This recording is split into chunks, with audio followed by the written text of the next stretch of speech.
Hey guys, John coming into another Diablo 4 video. Now, on this video, what we're going to talk about is going to be specifically the gems in Diablo 4 and exactly how important and how impactful are they going to be on your account. Is this something you should be worrying about from the right at the beginning of the game? How are you going to leverage them? What should you be aware of totally? And overall, if it's going to make or break your build.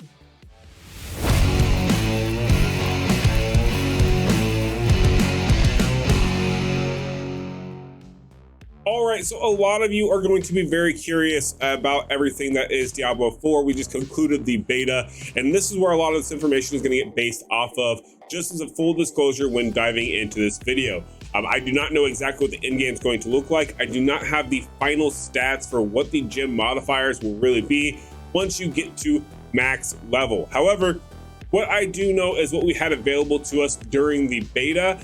And essentially what that was crude gems as well as chipped gems could be crafted.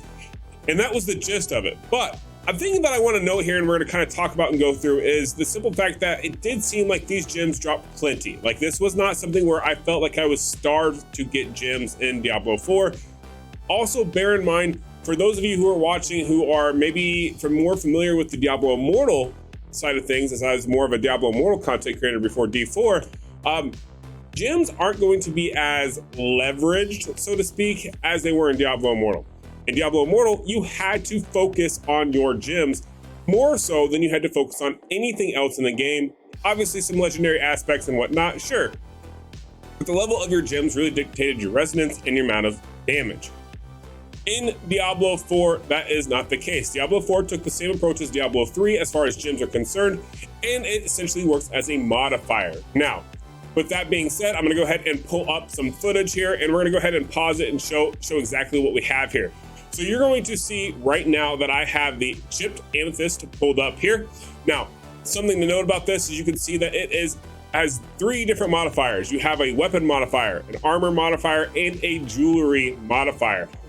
What does this mean? This means depending on where you socket this particular gem is what bonus you're going to actually get. This is very crucial in understanding exactly where you want to place these gems and what stats you want to leverage on your build. For example, the chipped amethyst gives you dot damage. Dot damage is usually, in most games, one of the most powerful forms of damage in a game and very much synergizes with poison builds, shadow builds, all the builds that basically do some sort of damage over time. These are going to be very, very popular to have in your kit and to make sure that you get plenty of, depending on what class you're going to play. Notice that the armor, if you were to embed this in the armor portion, you could get 8.2% damage taken over time reduction. Where does this come into play? For example, if you get bled a lot, or if you say you get a lot of poison damage, or you get basically anything that does some sort of damage over time, it's going to mitigate that damage a little bit for you. What this is going to allow you to do is actually survive and increase your survivability up higher. So definitely bear that in mind. Last but not least, you're gonna have the jewelry section, and if you sock it into a piece of jewelry, which basically gives you 2 chances, 2 rings. I think actually 3 chances. I believe you can also socket the amulet, if I remember correctly. That also means you can get 14.3% shadow resistance if you get a chipped amethyst. So basically 3 of those will give you up to, what is that, 30 or 42% shadow resistance. Quite a lot.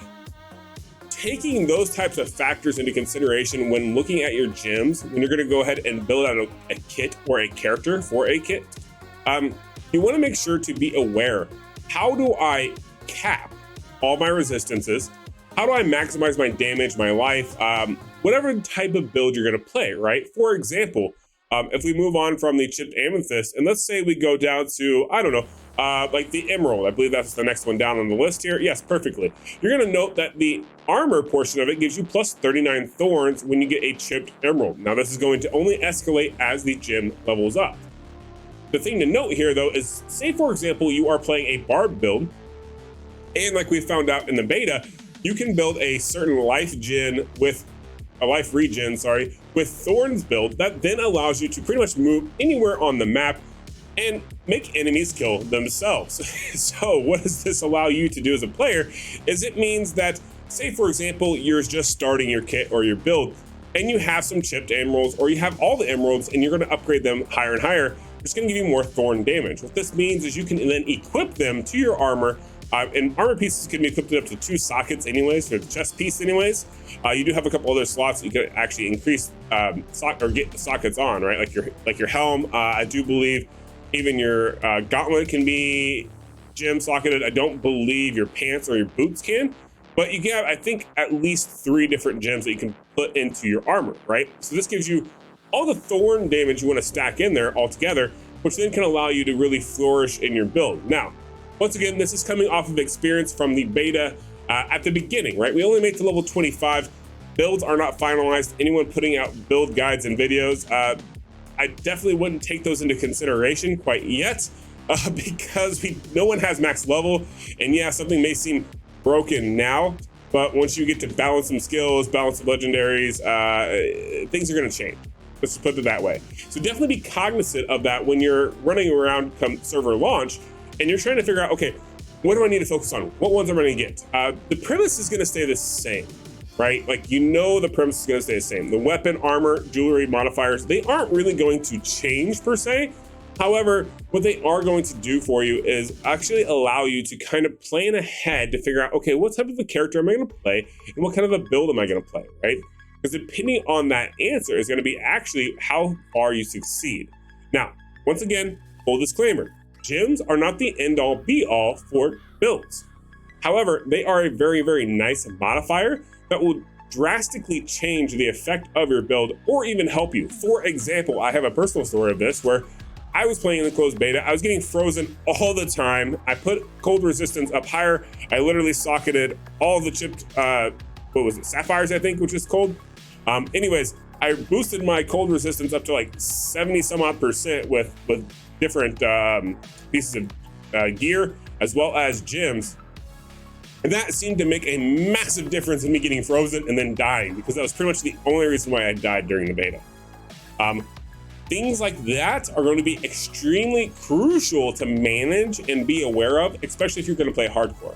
For those of you who come from the Path of Exile line of things, D3, D2, you're fully aware of, hey, you have to manage resistance. It's going to become a big deal, especially if you're going to try to make it on hardcore and you don't want to lose your character. But yeah, that's going to go ahead and that's going to do it for the breakdown of the gems. I will have another video out later that'll be kind of a tier list breakdown going on to exactly what gem is going to be used for what. And also with the tier list of, okay, where would I rank these? Which ones are going to be the most important? Which ones are going to be the ones to really look out for during the launch of the game? But right now, I wanted to go ahead and get this video out there so I can kind of get a breakdown, tell you guys a little bit about gems, get your thinking going a little bit here. And we'll be back with a lot more information about it, all right? Hopefully you guys enjoyed it. If you did, make sure to like and subscribe. Also, for those of you who are still watching, awesome, thank you, I appreciate you. Don't forget to go to aftershockunited.gg. That way you can go ahead, hop into the Diablo section. I will have a full article that's going to have my video linked to it. This will definitely help you in understanding gems. Going to have a resource to go ahead and go to so you can see exactly the stats, the modifiers, everything. As we get more information, I will update that article. And that is going to eventually get put into like a resource tab, so that way you can just click on it and you can go to gems and you can see everything about gems. All right, that's gonna do it for this video. Appreciate you guys for watching. Can't wait to see you guys in the next one. Have a good rest of your day.